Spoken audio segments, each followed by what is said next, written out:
Social Services Abstracts by ProQuest provides bibliographic coverage of current research focused on social work, human services, and related areas, including social welfare, social policy, and community development. Let's see how it works.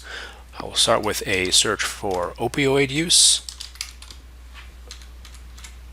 and rural areas. I'll click search. And I retrieved 131 results. Similar to PsycInfo, we have the ability to refine our results on the left, including selecting peer-reviewed or scholarly journals, narrowing down the document type for articles or commentaries, and looking at related subjects. Now let's look at the results. Where there's the NYU button, I can click on that, and it'll take me to our library holdings for the article itself, which in turn will lead me to the full text, to the PDF.